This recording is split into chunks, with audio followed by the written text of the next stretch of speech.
right, good evening everyone. Thank you very much again for joining us for this latest episode of our podcast. Kasama natin of course isa sa mga regulars natin on our different shows and platforms. Ito bestseller, ito dun siya show natin sa One News View from Manila. Thank you very much again Dr. Attorney Professor J. Batumbakal. Hi, Richard, and to all your what do you call them now? Viewers. Viewers. Oh, yes. You can Your say yung mga viewers, yes. Okay. kametas and all. Yeah, yeah. So, yeah, Okay, yeah. good evening as well. Sorry, Jay, if I came a little bit German and put all your titles there, but I'm gonna call you Jay from now. Let's go a little bit Kano style, no? So let's be a little bit formal. Ang daming pag-usapan, obviously. First, Dr. Batumbakal, of course, your expertise are international law, international maritime law, by the way, to be specific. West Philippine Sea, pag-usapan natin yan. Itong mga, ano ba, sabog diplomacy ba ginagawa ng China? Ano itong mga secret deals? Ano itong mga new model? I mean, it's just from one one blunder, diplomatic blunder to the other. Is it time to change the ambassador of China? I mean, magmakawa pa tayo sa Beijing, send us someone more competent. But before going there, let me call you Attorney Batumbakal for a while. I mean, you're of course also a lawyer, but not an expert on international humanitarian criminal law. We have Ruben Carranza, maybe other people to talk to about this. But Jay, can we slightly talk about this whole ICC issue? Just your two cents, not as an expert, but as an observer. Because the context here, obviously, Jay, is if you want international law to be on our side, if you want rules-based international order, right, you have to demonstrate that at home, in your own backyard. And kung ang style ng Marcos administration is, ayaw namin ng ICC, human rights issues, pero pagdating sa own clause, gusto natin ng suporta, I just feel that's not very, that's not very compelling.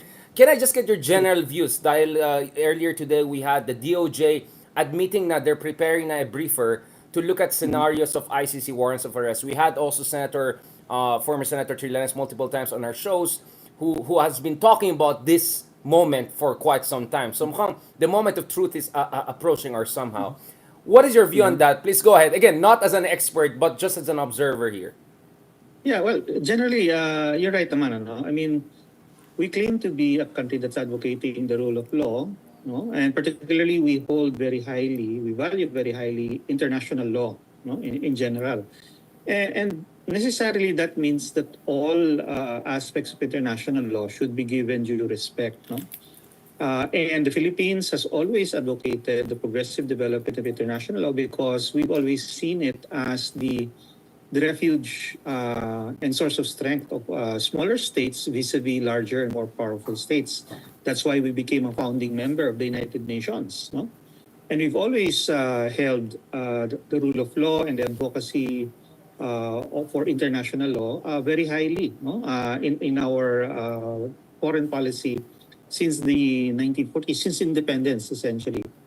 We ourselves, as an independent country, are a beneficiary of that, no? Because it is what made possible, no, our region and the independence, not only for ourselves but also the rest of our neighbors, no, due to this mandate of the United Nations for decolonization.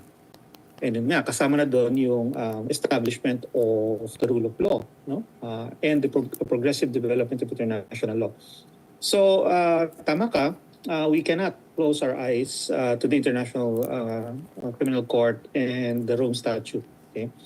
After all, we were one of the staunch advocates of it before, no? And we participated very actively in its negotiation. It's just unfortunate that we had a president who basically did not care at all about this, no, and also tarnished our image by withdrawing from it, no. And now he's actually the subject of a major investigation under it, no. So tama lang, no, na even though we're not a party right now because the previous administration withdrew, no, from the statute, still we are subject to certain aspects of it, especially during the time that we were a party. And so if we're going to be true to our advocacy of international law, then we should let events and the rule of law and their processes take their due course. No? It would not look good for the Philippines to be two-faced about it. On one hand, advocating international law very strongly on one side, on one aspect, and then refusing to recognize it on another, which, when you think about it, is even more primordial because it concerns human rights. It concerns the rights of people, no, and their safety, no, and their protection, no, and the redress of grievances committed against them as a people. So dapat lang, no. So it's good that the DOJ, in a way, is being very ano tawag dito, very fair about it, no.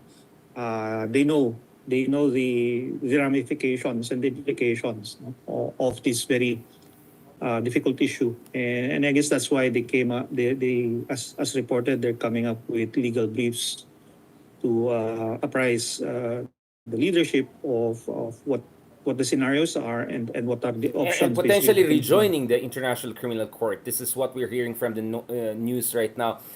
Before I talk about Professor J dealing with Robin Hood Padilla and Dr. J Batumbakal talking about the UNCLOS and China, can we go a little bit, rewind natin ng konti? Kasi Jay, I remember in one of our conversations, which I think did very well, especially among loyalists yata for understandable reason, we discussed how Marcos Sr. Administration played a very important role in bringing smaller archipelagic countries together so that international law is on our side. Can you give us a little bit background on that? Because our current president happens to have the same name and it's a namesake son. I just want to say that, even the Marcoses have a tradition of having the international law on the side of weaker countries.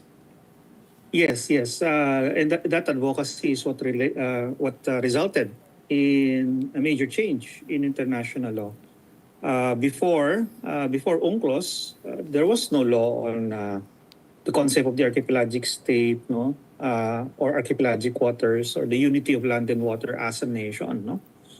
Without that advocacy, the Philippines would basically be just a scattered collection of islands, and all of our inter-island waters beyond 12 nautical miles, which includes the Sulu Sea and large parts of the water, say, between Luzon and the Visayas Islands, no, they would be high seas, meaning they would be open to all nations.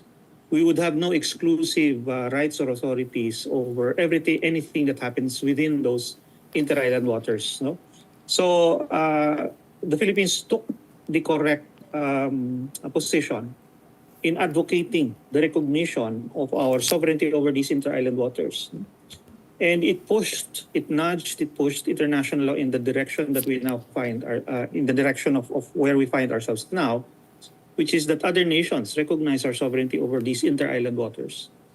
And in addition, they also recognize that we're not a scattered set of islands, no, separated by high seas, but we're one political and geographic unit. We're an archipelagic state. No? And it is on the basis of that unified entity that we now measure as well all the maritime zones, which accord to us vast resources.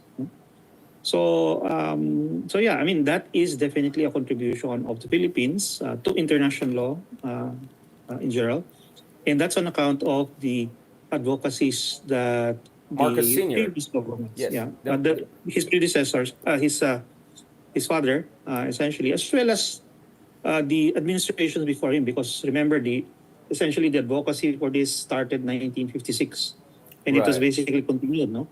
So it's a running thread throughout our foreign policy from the 50s onwards until the 80s and now and up to now. So you're saying it's in the DNA of our Philippine diplomacy, right? Fighting for international law because international law is the best equalizer pagdating sa defending Philippines. Again, I think both of us admit that we have our concerns with the economic legacy, the human right legacy of the Marcos regime, the Marcos Senior regime. But I think on foreign policy, all of us are in agreement that he indeed had very significant contribution for our national interest, particularly in West Philippine Sea, particularly bringing smaller countries together.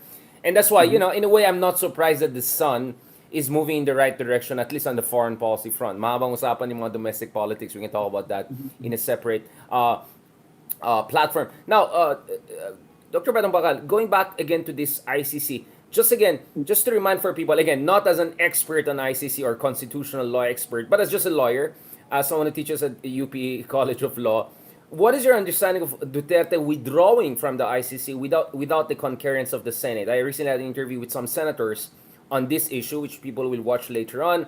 some of them saying na medyo sketchy din yung nangyari because you want if the Senate had a say in treaty Mhm. accession, then the Senate maybe should have a say on treaty exit. So even the Mhm. rejoining of the ICC is a bit complicated and shrouded in that legal uncertainty. What is your understanding of the issue? Yeah, well, for me, the Duterte administration basically took advantage of a gap in the law, Exactly. essentially, Yeah. no? Exactly. Yeah. Because the Constitution didn't explicitly mention anything about um, exiting from treaties, no?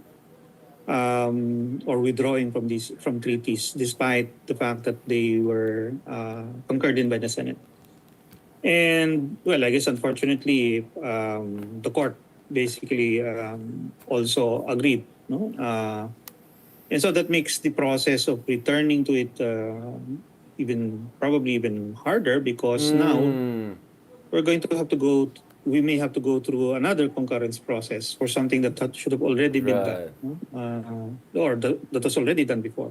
And so there's going to be a new debate, a new round of debates and discussions, no?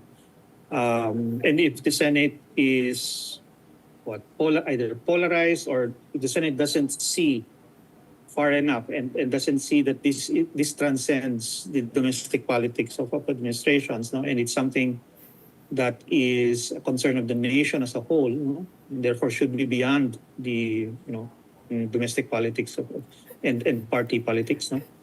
Then we might end up in a situation where we were unable to go back, no, to that particular But Dr. place. No? Manambakal, I mean, Prof, I want to push you on this, Jay, actually, no? Is because Mm. you dealt with the Senate, you dealt with Senators Robin Hood Padilla. We know for a fact that some of the senators, at least two of them themselves, could be on the ICC list and potentially face warrants of arrest. So, considering that, not an insignificant number of senators may be more sympathetic to the position of the Duterte camp, some of them have Mm. their own neck in this game or skin in this game. I think it's quite fanciful to expect the Senate to be, I don't know, professional or look at the national. But parang nagugulan ako, Jay, dito, no? I mean, in a sense na parang ang dali lang makalabas ang Pilipinas nung panahon ni Digong. Pero ngayon, yung pagbabalik natin, biglang ang daming veto players. Why not, if it were Mm. so easy for Duterte to get it out, then it should be up to Marcos himself to decide it. Kasi for sure, kung bababa ito sa Senado, yung mga pro-DDS, yung mga sangkot sa drug war ni Digong, they're gonna fight, till the end of times, di ba? So, ang gulo nitong situation na to.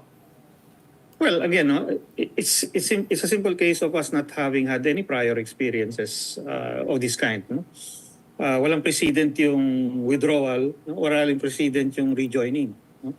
So, and because of that, no, the law Uncharted is not waters, clear on yeah. that, and therefore it will be debatable. And the fact now that you have actual senators who might be on on trial for that, syempre that adds to the Di umano'y, complexity. Jay, di umano'y na pro-DDS. Let's just to be clear Yung about ano, it. okay. But, Kaya might be on yeah, trial for that. yeah. But you're being too polite again. I mean, okay, just a side note. Just to remind everyone, what was your back and forth with Senator Robin Hood Padilla? I mean, how, kasi yung mga nanonood, naiinis na sila, pero ikaw, relax ka lang Prof. Batumbakal. I mean, is it the professor in you, or is it the bato at bakal in you? I mean, what's going on there? Well, I had the advantage of a mute button for the mic. Minimute na lang. And also, I mean, I knew that, I was on the screen. So, di ang laki-laki probably nung screen doon sa Senate Hall. Any little twitch, May kitang-kita. So, reaction mo. I had to restrain myself. But, you also have to, I mean, it's part of the training. Sometimes you just really have to have the patience to let a lot of bull go. Poker face na poker face. Like, pag ako yan, napikon siguro ako or sumagot na ako, Sir, baka naman gusto mo mag-research. Research kayo dyan. But I have a lot of respect for your patience, Jay. Ako, pasensyosa ako, pero spicy din ako. Bardagul. Ikaw talaga, ang bait-bait mo talaga kay Senator Robin Hood. So I really... do you have an advice for other experts who will be soon invited siguro sa Senado? Ah, ano nga yung Ano nga yung mantra ni Poe sa inner peace. Inner peace, ayan, bear and forbear. Medyo stoic na tayo. Now, balikan Yeah. natin itong topic na to. Sorry, Jay, this is how I do it, right? I always put some Mm. dark humor into conversation kasi of course, these are very technical, these are very high-stakes issues. So kung walang humor, baka ma-board yung mga followers natin. But I think they also understand na there's some element of seriousness in the things we're saying. Pero di umano'y, pro DDS or di umano'y, medyo sangkot dito sa ICC na yan, just to be fair about this. Don't worry, Jay, I'm not gonna ask you about the Maricel Soriano no, yung mga leaks na Marites. Don't worry about it. Now, balikan natin etong issue na ito. Do you think, I mean, is it conceivable na the Philippines can get international sympathy on the West Philippine Sea issue if it doesn't come clean on the ICC issue? The reason I'm saying this is because we had Justice Carpio earlier in our podcast, and he was suggesting that actually the next move should be additional arbitration cases to resolve the status of Scarborough Shoal. I had an interview also with Senator Antonio Trillanes, whose position is, well, no one is stopping us from going back to Scarborough Shoal because technically speaking, no one is in complete control of the shoal. There's a kind of Mhm. a Chinese presence there or encirclement, I don't know what to call it, but hindi naman na-reclaim ng China yan. So, the suggestion of Senator Trillanes is baka you want to muscle your way in with help from allies. The suggestion of Justice Carpi is, no, you need additional arbitration. Either way, you need the international community on your side, right? So parang ang gulo sa akin, kung Mhm. sa ICC, medyo wishy-washy ka, then you want moral clarity or you're projecting moral Mhm. clarity on this. And by the way, I forgot to mention this. Di ba, Jay, we also tried to bring in ICC on the West Philippine Sea issue. Mhm. Remember the Yeah. case by former Associate Justice Carpio Morales, right? Another Mhm. Carpio. Yes. And of course, the late Foreign Affairs Secretary Del Rosario, whereby they try to leverage the ICC to go Mhm. after individual Chinese leaders for Mhm. violating the basic rights of Filipino fishermen, di ba? Can you also remind us of that? Kasi may nexus na yung ICC and West Philippine Sea eh. Yeah, yeah. Yeah, I should review that a little bit more. But I know it was as very I technical. recall, Again, of course, yeah, I know. I don't want to be unfair to you. as Yeah, I recall, they tried to invoke, no, yeah, exactly. portions Yeah. of provisions of the Rome Statute, particularly, yeah, the deprivation of livelihoods of our fishermen, no, from the who were fishers of the West Philippine Sea, no. But unfortunately, the ICC did not consider itself to have jurisdiction over those particular acts, even if they were taking place, simply because on technicality, essentially, no, the acts over which they have jurisdiction need to be committed within the territory, no, which technically in international law Interesting. has to That's refer to either the land or the yes. territorial Good sea, point. no? And the acts that they were complaining of were in the EEZ. And so because of that, they did not have the jurisdictional kumbaga hook, the jurisdictional anchor Right. upon which to proceed, no? Kaya yun, no? Even though the ICC was inclined to pursue cases that involve mga environmental crimes, no? Unfortunately, yung jurisdictional requirements were not met. Okay? Right. So yun yung naalala ko doon. No? Nevertheless, there is a nexus in terms of the principle of a rules-based order and rule of law, di ba? Mhm. Kung sabog ka Yeah. internally and then you wanna present yourself as a champion of international rule of law, then medyo problematic yan. Not to mention, I would Mhm. say that some would say, wait, Ferdinand Marcos Jr. But again, that's a very political comment. But going back to this, Jay, what is your personal take on this? Do we have to go for additional lawfare, legal warfare, to address the status of Scarborough Shoal, which is still up in the air? Well, I think Scarborough Shoal kasi is now subject to a territorial dispute. No? And so our options are limited if the other party does not agree to take it before a court.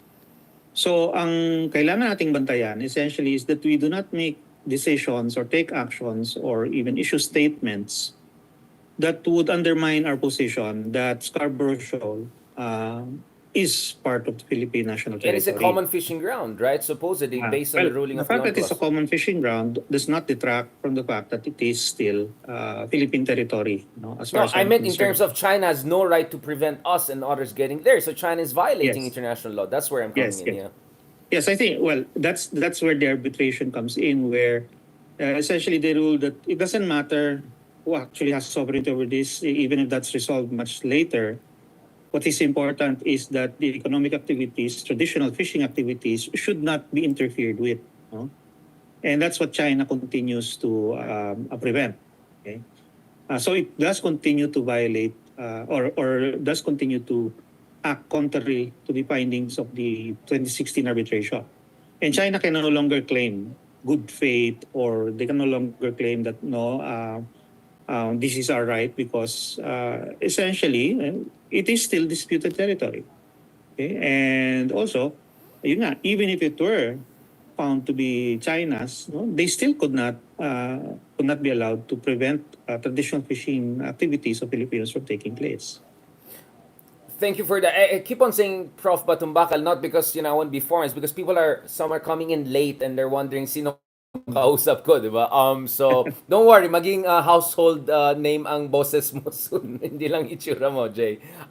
Professor Batumbakal, going back to this, let's talk about. Okay, ito na. We're transitioning na to the. I mean, we didn't mention the word D, Duterte. Obviously, the whole ICC has one thing or the other to do with Duterte. So one nexus between ICC and West Philippine Sea is obviously international law, rule of law. The other one is the Duterte element. But again, none of us is ICC expert here, so I'm not going. But what you are supposed to be an expert in, Jen, is etong West Philippine Sea issue.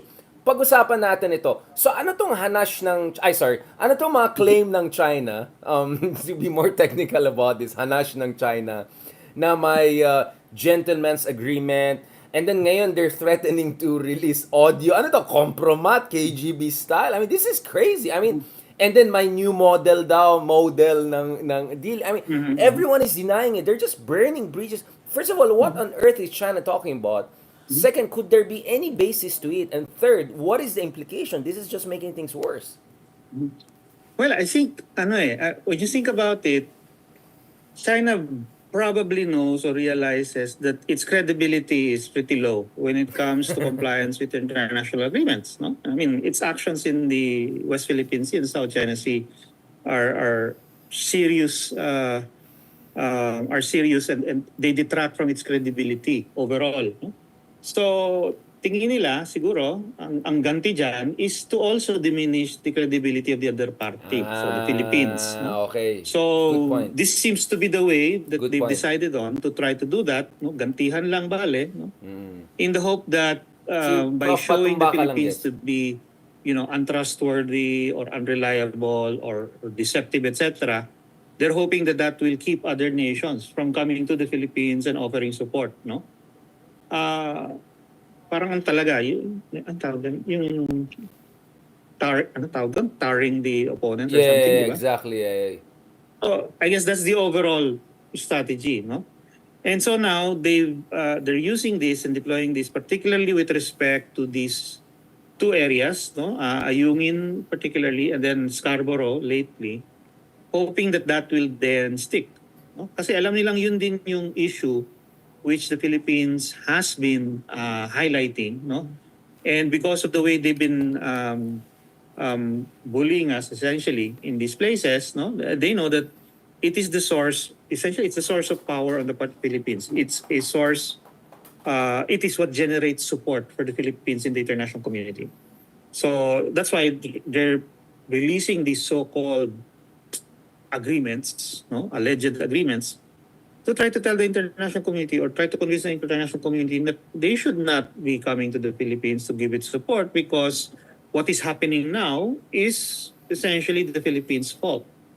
That it is reversing its positions, that it is deceiving the international community, no? And all along, China has been acting properly and fairly in accordance with these alleged agreements, no?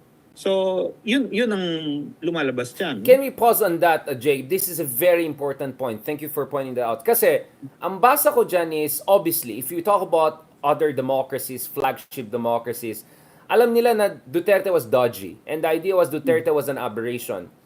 Where I can see this strategy of if you can beat them, badmouth them, could work is with ASEAN, right? Because if you look at the rest of the ASEAN, either they're quiet or nagpaparinig sila na, oy, huwag kayong magulo dyan. Or, just fix it. Or, the other version I hear is, presidente nyo nga, si Digong nga, ayaw i-assert ang West Philippine Sea, tapos umasa kayo sa amin, ang gulo nyong kausap, kayo nga magulo eh. So, I hear Mm. that kayo ang magulo, a lot from our ASEAN counterparts, or yung mga nakipag-usap sa mga ASEAN countries, I'm not gonna say which countries.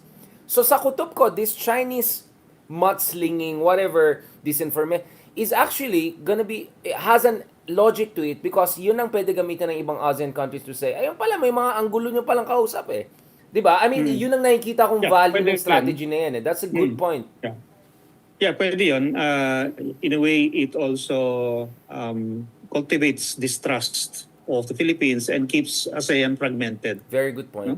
Very good point. Through these maneuvers, they're able to keep the Philippines from gaining more support within the region, which is exactly what they want. No? Good point.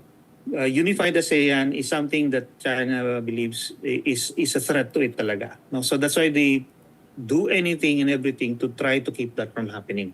Correct, Okay. correct. So pwedeng yun, that makes sense then. That they could be doing this for that particular audience. Oh, and for iba that yung purpose. audience eh. Hindi West eh. Iba yung, hindi yung democracies eh. Oo. Now, Mm. what about the sketchy dodginess part of it? Because it actually Yeah. makes also China look bad, di ba? Na ang ginagawa nila ay Yes. mga patago na medyo, di ba, parang Mm. palihim-lihim effect. So, that actually doesn't make China look like a credible actor also. Yeah. That's why it's ano nga eh, parang they don't seem to realize that it actually backfires on them because ang lumalabas is assuming that these were true, no? Then their mode of diplomacy is one based on deception, subversion, and going around the leadership and authorities, no? Going directly Mafioso. to the ground, Mafioso. I no? mean, gangster. Oh, Mafioso style, yeah. oh yeah. Going directly to the ground to secure these operational agreements or, these temporary agreements. Gentleman's agreement nga tama ang tawag nila, di ba? Which is inherently non-binding. And then later on, turning around and saying, no, you're bound by that. No? So, if other countries are looking at this and seeing this, biglang matutuda na sila. Teka muna. Di ba? Right. Baka mamaya they're gonna later allege that we're bound by the agreement made with some of our local officials or some functionary there. No? They will only become even more suspicious about China, about their officials, about anything that has to do with China. No? So it actually backfires and increases the costs for China in terms of any transactions that they would try to engage in with other countries.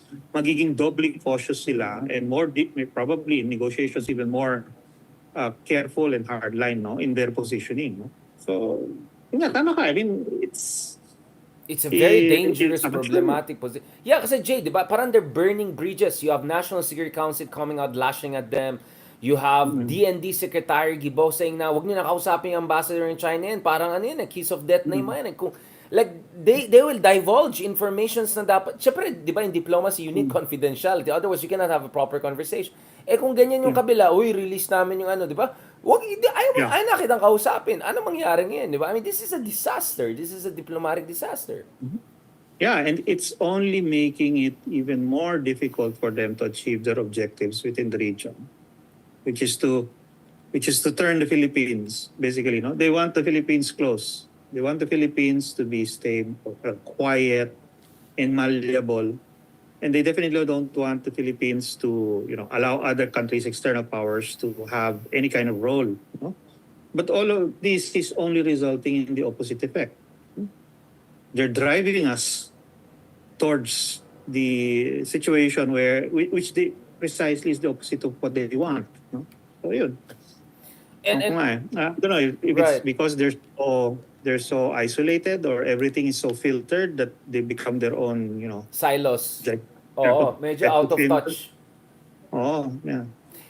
Jay, I want to ask, of course, the other implication here is, hindi ba pinapahamak nila yung mga bata nila? I'm sorry, hindi nila pinapahamak yung mga friends nila sa Philippines. I mean, this is not gonna make Duterte's look good. I mean, this is something that, we saw Speaker of the House Romualdez openly using the word budul. Nagbubudulan tong mga to, di ba? Obviously, may axe to grind. Marami may axe to grind with Duterte. So we're already gonna face potentially an ICC warrant. I mean, even if the ICC doesn't happen, eto pwede sila mapin down. Now, we know that there are no laws for treason in times of peace. But from a political standpoint, I mean, this could lead to some hearings, very incriminating hearings, that could really Yeah. damage the Dutertes, right? Which is not good for Right. China. They He's don't even have many exposed friends. to he's even exposed to a charge of no, Anti-Graft and Corrupt Practices Act. No? Which has what, 10 to 20 years potentially also, no? I mean, di ba? Yeah. So, Yeah. And perpetual disqualification for public office. which is So relevant in light of next year's elections, right? yeah. Yeah. So I don't know. I mean, again, parang that's why I think these are parang acts of desperation in a way. Yeah. Anything and everything they're throwing anything and everything they can in the Exactly, hopes yeah. that would be enough to Something turn will sympathy. stick. Yeah. But Jay, I want to ask you here, hindi ba medyo nakakabahala din ito? I mean, both you and I, we have been marooned in this fight. I mean, you way longer than me, of course, but at least for the past 10 years, we have been together since 2012, 13. I mean, together in terms of fighters for West Philippine Sea. Baka naman mamaritas tayo sa hearing. Ako naman kasi ang worry ko naman is baka naman mag-ano tayo, mag-overshoot na naman tayo this time. If Digong was overshooting of, let's not be dependent on US, baka naman we go into the other side. Both of us are teaching in UP. I mean, we are traditionally Yeah, yeah. progressive, right? I mean, and makabayan at the same time. Not makabayan block, but makabayan in terms of mahal natin ang bayan natin. Again, not to gaslight us. Obviously, kasalanan ng ambassador ng China yan. Palitan yun and put someone more effective like Zhao or something like that. But, Becho, this is also not good for us, right? Because it might whet the appetite of some more, let's be honest, pro-American amboys. I'm not gonna name names. Some people who want us go all in and burn bridges with China. Diba? What is your sense on that direction of the wind? Well, tama ka, no? I mean, it could go a little bit too far on the other end. Exactly. Diba? Because after all, regardless of what happens, we're still neighbors, essentially. And China is still a regional power.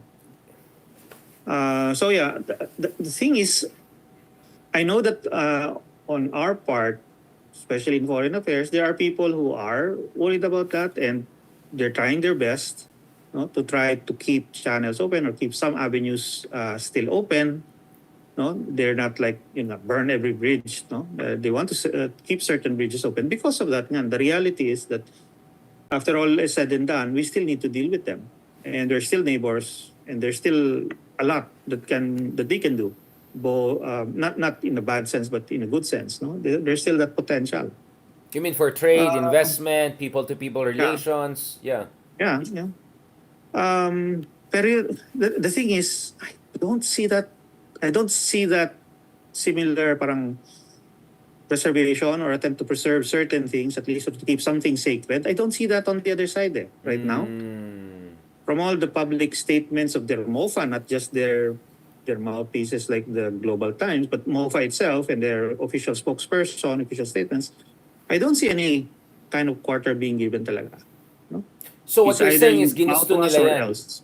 So what you're saying, Jay, is ginusto nila to. I mean, kasalanan nila yan. Why should we, di ba, carry the water for them? We already have our own problems to deal with, right? Parang yun ba yung point mo na let them sort it out on their own and mature and grow up? And the truth is, we have very little to lose. No? I mean, West Philippine Sea, I mean, they've achieved what? Dominance in terms of deployment of forces. They're so confident that they have everything that they need to do anything that they want, whether we like it or not. No, I mean, we have nowhere else to go. In a way, no? We're up against the wall, so our only choice is to push back And stand their ground. Until Yeah, and stand their ground. they blink, yeah. And they may think that they have the upper hand, but I remember I said it's a funny story. In one back when I was still doing track 2 with them, and I was confronted by one higher level senior official of the party, and we were discussing mga kumaga contingencies, no? And he said, he was basically mouthing off about how superior their forces are, etc., etc. and I basically quoted a line from Daredevil.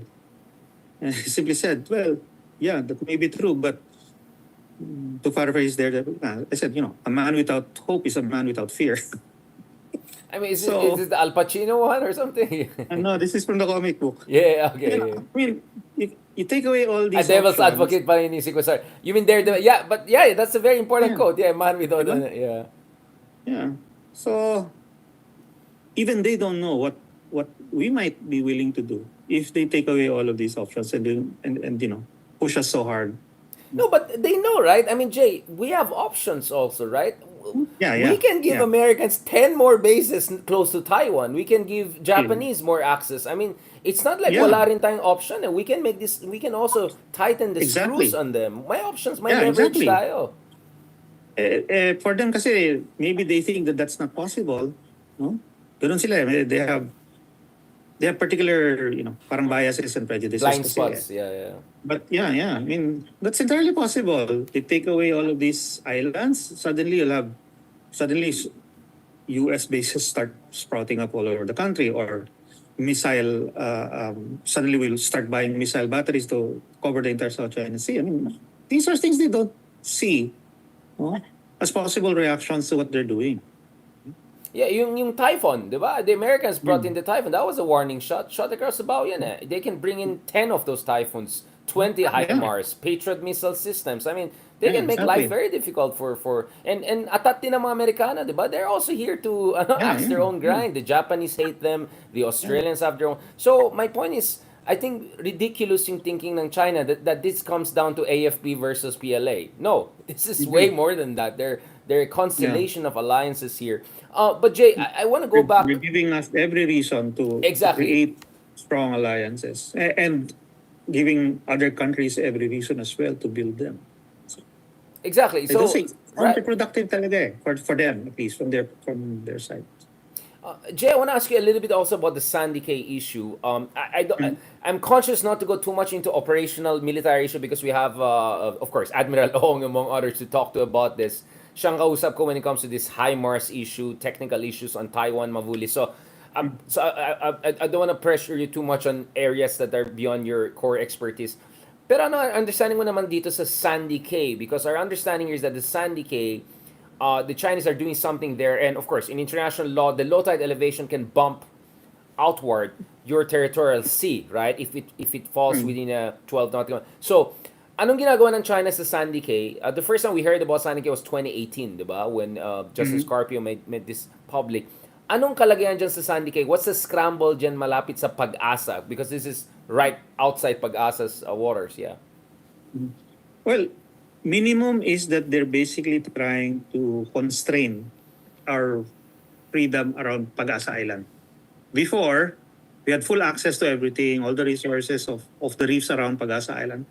Now they're pushing us backward, or back, and basically depriving Pag-asa Island of its sources of simple sustenance like fish. No, they're also limiting the area over which we could say we have absolute control, basically. No? Kasi you get maybe 500 meters away from Pag-asa Island, they're already there shadowing you, and if necessary preventing you from doing anything that you need to do. No?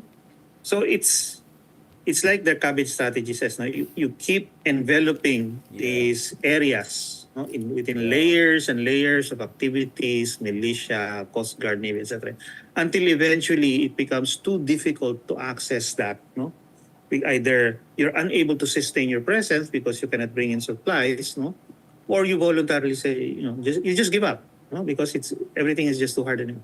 So I think it is all part of that, no.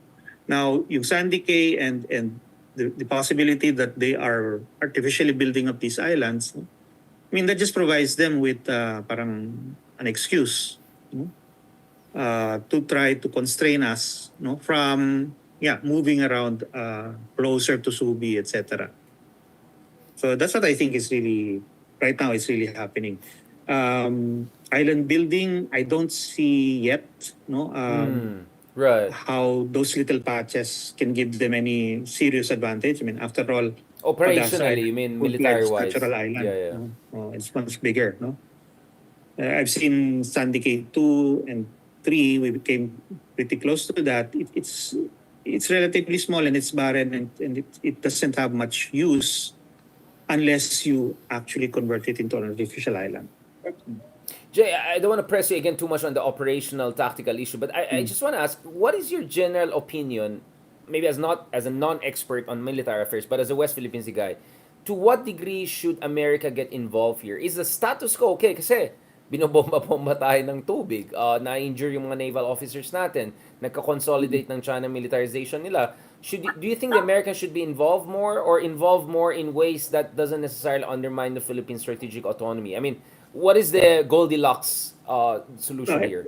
Yeah, no. I think number one, we have to keep in mind, no, it has to be the Philippines that makes the decision, which takes the lead. No? Exactly. The Americans cannot have any interest higher than ours, essentially. No, especially when it comes to issues of sovereignty. That's our burden to carry. No, and the U.S. can only provide assistance and support insofar as it remains consistent with their own position. And their own position when it comes to territorial claims is that as long as it's peacefully resolved.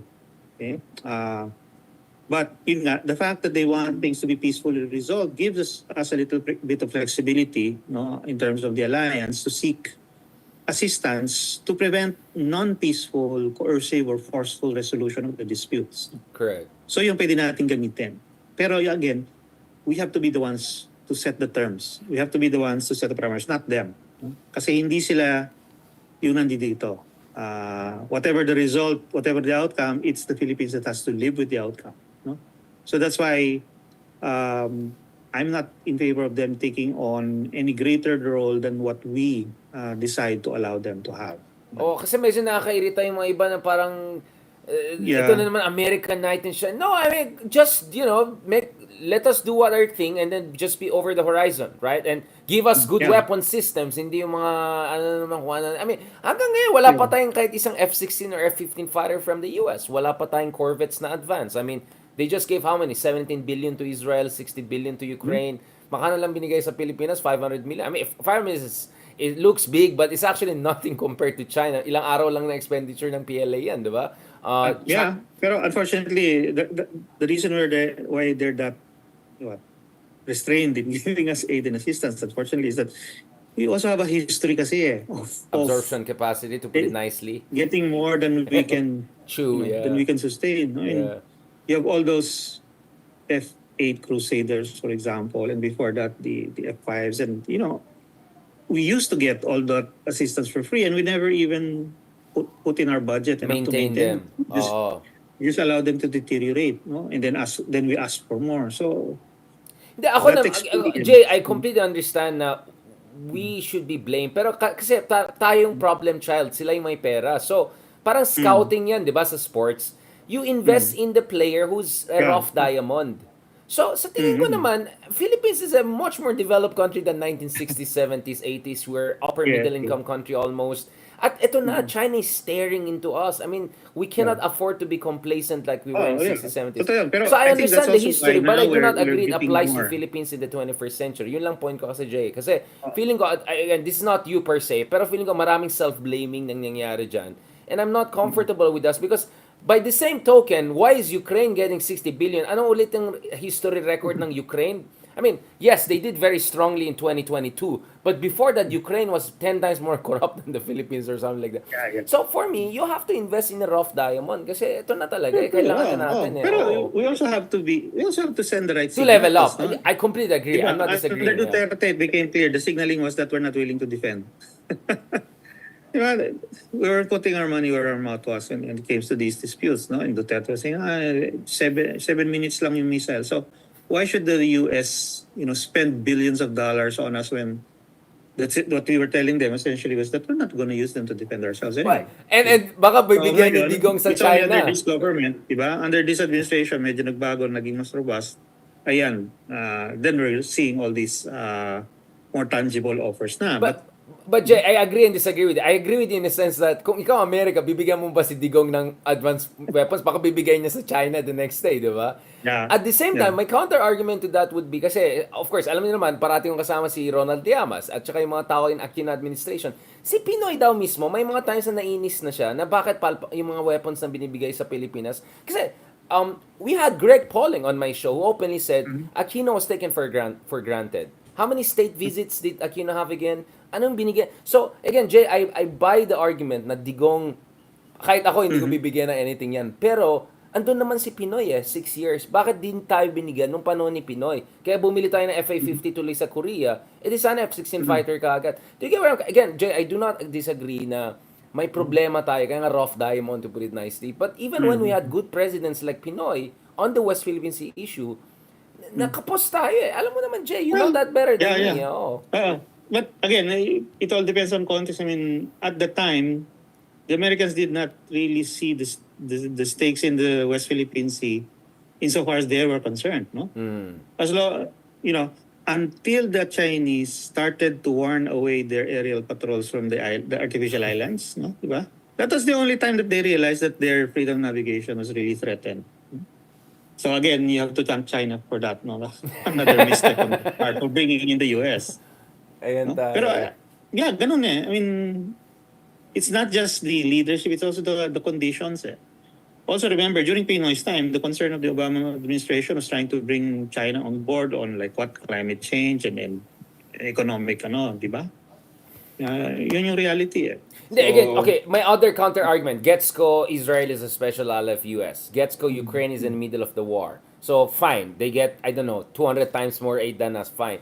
Pero Jordan, Pakistan, I mean, you want to talk about political instability, unreliability. I put Philippines above Pakistan and arguably above Jordan too. Those guys have F-16 fighters. So again, Jay, I know that you can criticize me and say, oh, Richard, ito ka na naman, mendicant. Di, for me, you have to choose your alliance. Otherwise, what's the point? Kasi hindi tayo re-respetuhin. Kasi, ganito, Jay, how can we be a useful ally kung wala tayong projection capabilities? Right?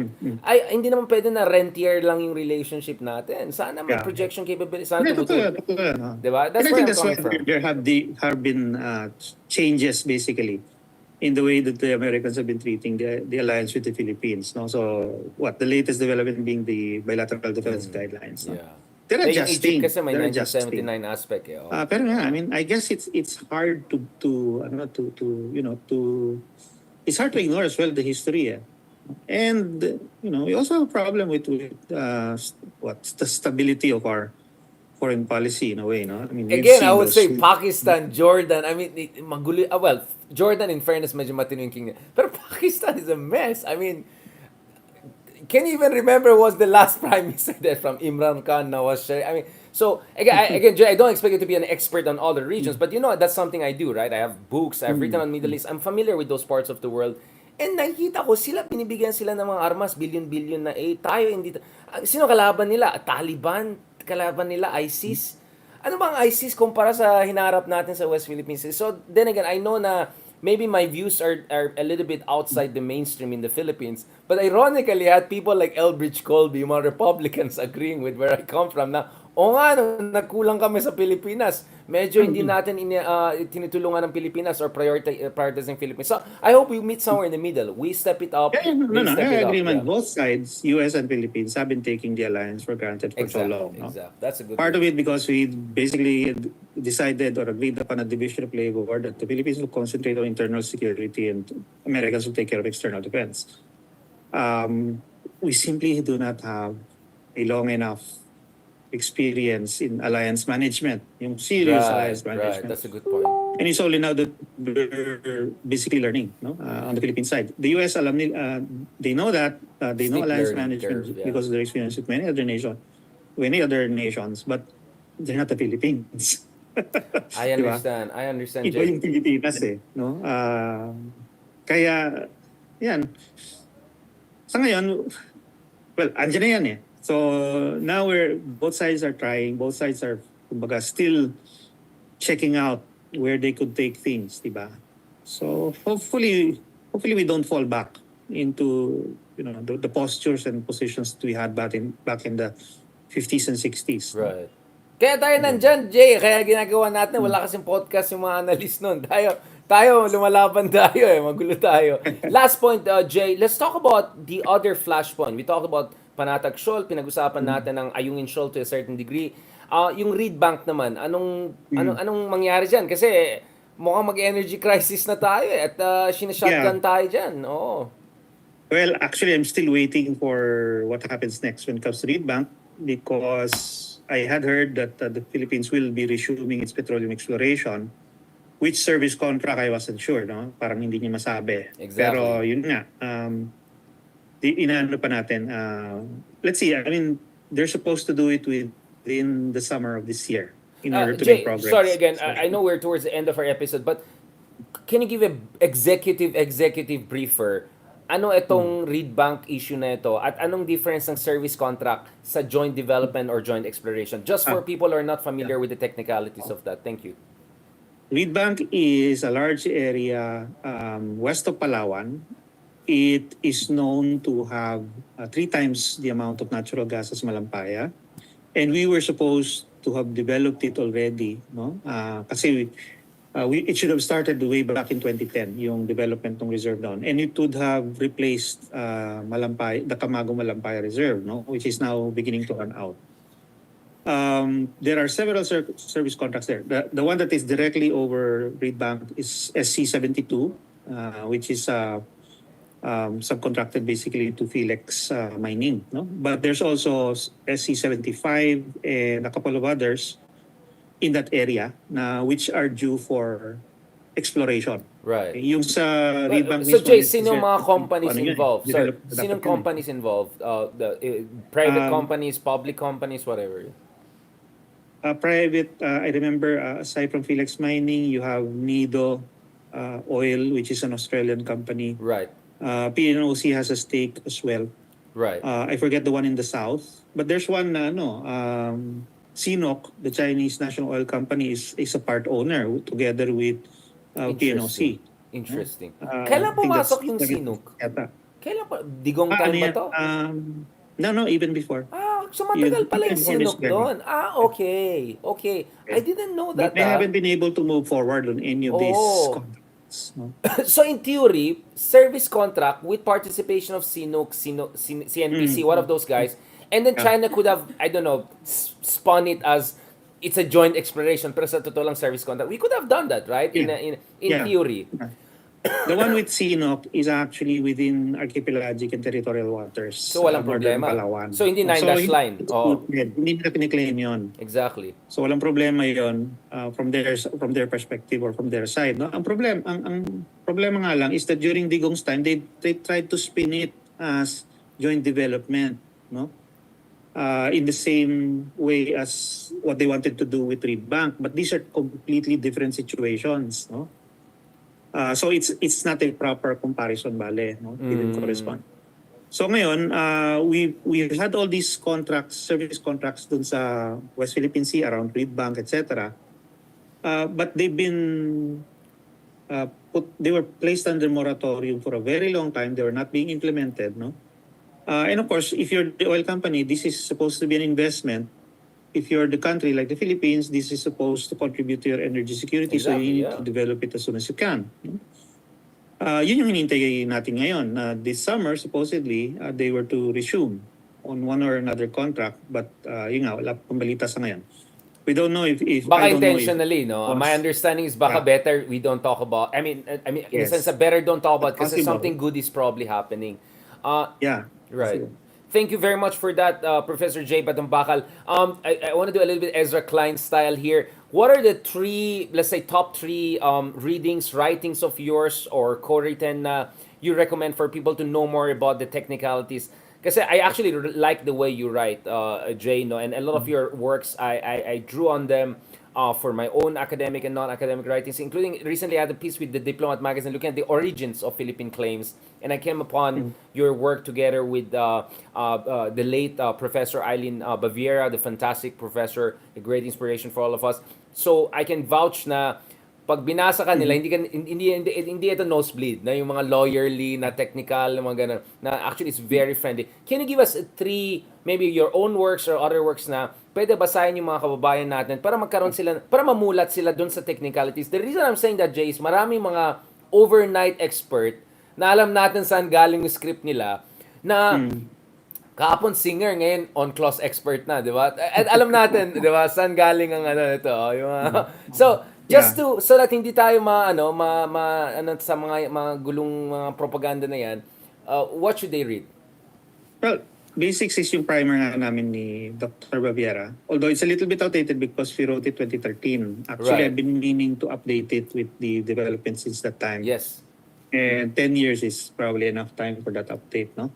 So that's primer on the West Philippine Sea from a Filipino perspective. It's And it's available free online. online. Free online, Yeah, it's yes. free. Second one, for books, well, I would recommend actually Greg Polling's Dangerous Right. Grounds because it covers both the Philippine side and the US side, essentially. When it comes to West Philippine Sea and South China Sea disputes, provides a good historical background and context. No? So that's another one I recommend. The third one, let's see. Your research dun sa East-West Center you did, I think was also very useful because it looked at the history of America's strategic ambiguity, which I also cited a lot. The Kissinger-Nixon doctrine of strategic ambiguity. Yeah. Do you have a more, kasi may Rappler piece ka on that, but do you have a longer piece na people can access for free? Trying to remember. Kasi it was published twice. Once in the Manila Studies Journal, but I'm not sure where that's available. Another one was in a Taiwanese publication. Right. So that one I don't think is available online. I think it's on hard copy. So yun naman yung history ng Philippines vis-a-vis the US and how we were trying to get the US to help, no, as in protecting our claims to the Kalayaan Island Group. No? Right, So right. those I think put it on those. And Jay, since I have Rizal behind me, and do you have an ilustrado, I don't know, Mabini or someone who has inspired you? Ako, Isabela de los Reyes, because as a senator, he was kind of involved in West Philippine Sea, right? Pushing for our claims there. Ikaw, is there an ilustrado or an writing from that era that also inspires the Makabayan part in you? Yeah.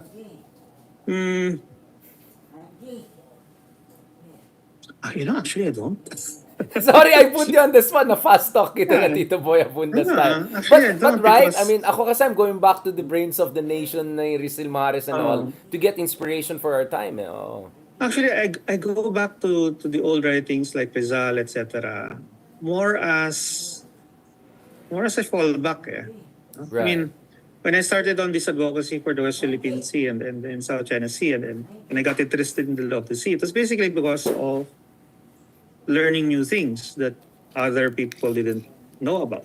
So that was what drove me to learn more about it. No? And then so at a certain point, then it triggered yung interest ko in history and these Right.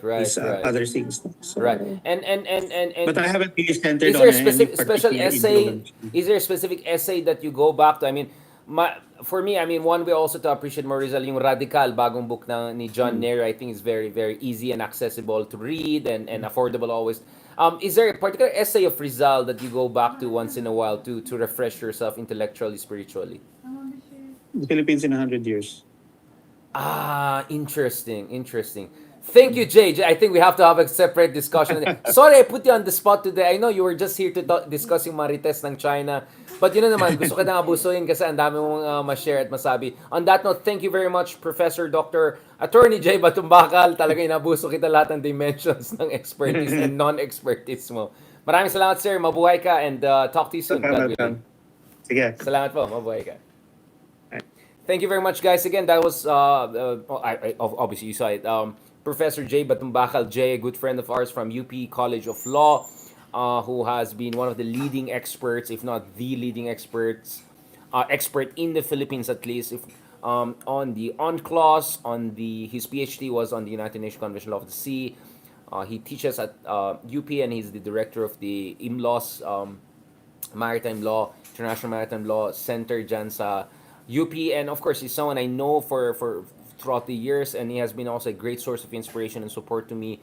Kaya medyo babad tayo dito sa mga West Philippine Sea issue. Maraming salamat sa inyo lahat. Mabuhay po kayo. Thank you so much for supporting us. I know nagsabayan kami ngayon ng mga ibang channel. Pwede na kayo lumipat sa kabilang channel kung gusto nyo. But I hope you appreciated this a little bit technical, a little bit expert to expert discussion conversation. So please just subscribe to us. Libre lang mag-subscribe. And don't worry, I did a number of shorts and all on the importance of etong revelation, declaration by the DOJ na mukhang it's just a matter of time, diba? Before something big happens on the ICC front. And speaking of the ICC front, we will have more discussions on this in the coming days. We hope to have also Justice Carpio, among others, to also discuss this. And as I said, whether ikaw ay isang journalist, isang netizen, isang blogger, I think one of the things we have to do is remind yung ating mga kababayan na marami pong mga pamilyang na biktima. Marami pong mga kababayan natin na walang boses. Not literally because they don't have a voice, but because wala silang political clout. Hindi sila na-interview ng media or hindi sapat yung coverage sa kanila. Patricia Evangelista obviously has done a fantastic work. God bless her. In terms of covering the horror there. At the same time, as someone who's a writer and all, naintindihan ko, the reason nagvo-vlogger ako is because I know most people don't read, especially sa Pilipinas. At mahal ang mga libro. So, people go to vlogs. People go to news na libre over YouTube. Kaya and visual ang mga Pilipino. Visual not in terms of reading letters on a paper, but visual in terms of, they want to see things. And para sa akin, mahalaga talaga na magkakaroon tayo ng more interviews and coverage dun sa mga sufferings, traumas, yung kwentong buhay ng mga biktima ng EJK. Obviously, hindi yung mga namatay because hindi na natin sila makausap, but yung mga families sila. Or at least let's ask their families about the background of these people, their history, their humanity. Because as I said, and please, do not use the Lord's words in vain, all right? I see a lot of people selectively quoting from the Holy Book to say now, oh, we just have to follow the president. Blah, blah. No, don't do that. Don't do that. That's wrong. That's a sin. And as I said, klarong Biblia, di ba? He who justifies the wicked and he who condemns the righteous are both alike an abomination to the Lord. Nasa Proverbs yan. Basahin nyo yan and we can go and talk about many other verses about the importance of justice, right? From Jesus himself, all right? So please don't try to use the Lord's words in vain. I'll call you out, all right? I'll call you out. Okay? So on that note, dapat tuloy-tuloy ito. And I hope the risks that and the effort and the emotions and the talent and the skills and moments and hours and years that people like Patricia Evangelista, the reporters of Victoria Tulad, a lot of my colleagues of in GMA, in ABS-CBN back in the day, all of them, they put into covering the war on drugs. Sana hindi lang panahon ni Digong yan. Sana tuloy-tuloy ito. Sana makover natin ito, guys, in terms of the stories yung mga biktima. Please, kailangan talaga natin yan. Mahalaga talaga yan. Dapat marinig ng mga taong bayan itong kwento na yan. Kaya ako, in particular, I looked at the case of Argentina because we're not alone. Unfortunately, we're not alone in terms of suffering from mass human rights violations, dictatorship. But I think we have done a very poor job compared to our counterparts in Latin America and other post-dictatorship countries in terms of coming to terms with human rights violations. It goes without saying that BBM, in my opinion, has not come clean on the legacy of his father and his family. And, well, obviously, hindi tayo realistic if you want to expect under BBM there'll be something in terms of his own family's legacy. But maybe he can do something at least with Duterte's legacy because obviously this is also politically beneficial to him for reasons that we don't need to even explain anymore because it's quite obvious to everyone what's going on right now. So, and not to mention, obviously, itong nangyari under Duterte is, you're talking about tens of thousands in just a span of few years, right? Mas marami pang EJK nangyari nung 6 years na yan kaysa yung 20 years ni Marcos based on some of the numbers and estimates we're looking at. And hundreds of children, or at least 122 confirmed in the earlier years of Digong. So, this is crazy, guys. So, I don't think we can call ourselves a real democracy or even a decent civilized nation. We are a decent civilized nation, but we have to prove it. We have to demonstrate. We have to remind the world that we are indeed what we are, right? This is a Christian, God-loving nation. So I think it's important that we remind the world that we're not gonna let this slide. Now, naintindihan ko na there's fear, there's hesitation, there are broken institutions, but let's make sure that the arc of history bends towards some kind of justice here. Again, I'm not naive. Our history of holding people in power to account is very poor Ilan bang mga kurakot na top officials na nakulong? Yung mga Napoles type mga lang, di ba? Yung iba nga binalik pa sa ano. I know I have no anong yatong TikTok na to? Sorry.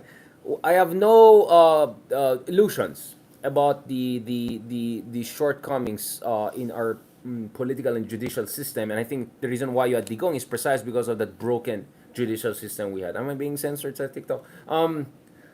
Because I'm talking about Digong. No, just kidding. But you see, if Argentina and other countries who also have had broken systems can move in a certain direction, why shouldn't we do it? Diba? So I really suggest you check the case of Argentina, Eloisio, and then the great movie that they made recently at Argentina 1985 about the trials of the former generals and top officials involved. Now, one of the key things in you see in that movie is that marami na pro-military, pro-junta na nagre-red-tagging, na yung mga tipong ubusin, yung mga ganyan. Nung nakita nila yung mga pamilya ng mga biktima, nung nakita nila yung mga biktima mismo, nung narinig nila sa mga biktima mismo, yung mga na-rape, na-torture, then medyo yung iba sa kanila lumambot na or nagdalawang isip. And some of them even had epiphany and moments of redemption. So, napaka-mahalaga na yung mga may platforms, may bosses, yung mga media natin, also show the side of the victims.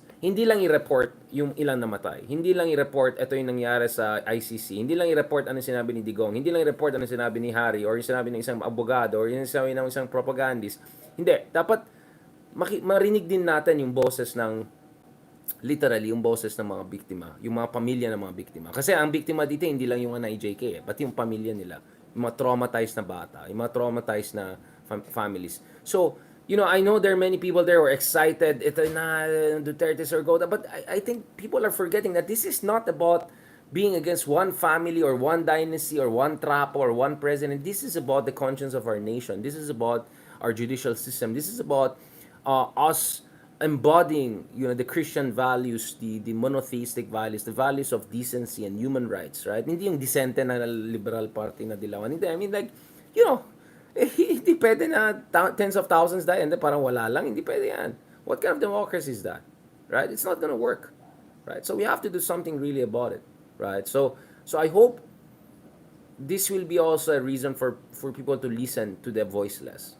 So that we are reminded that hindi lang yung mga mayayaman ng tao, hindi lang yung mga Inglesyerong tao, hindi lang yung mga magaling magsalitang tao, hindi lang yung mga pwede mag-afford ng abogadong tao. Hindi lang yung mga namamarites sa hearing sa Senate ay tao. Tao din yung mga ibang kababayan natin na na na may not have, the kind of communicative capital, to put it that way, Habermasian way. But kababayan natin mga to. They are just as human as us. They have human rights like us. They need to be heard. On that note, thank you very much, mga kameta. As much as there are times na talagang mapapakamot ka ng ulo, there are also times na you say, who knows, maybe things will also move in the right direction. On that note, God bless you. Thank you very much, and mabuhay ang Pilipinas. Please continue to support us. Libre lang mag-subscribe, libre lang mag-comment. I don't mind if my stars and stickers support you. Also appreciate that. But please at least subscribe to us and continue to support us and recommend us to other people to follow us. Yes, minsan nagloloko tayo and all of that, but deep inside, this is something serious, and you can see that in the long, substantial conversation we have with leading experts in this country and around the world. Salamat, God bless, and talk to you soon. Anong drama?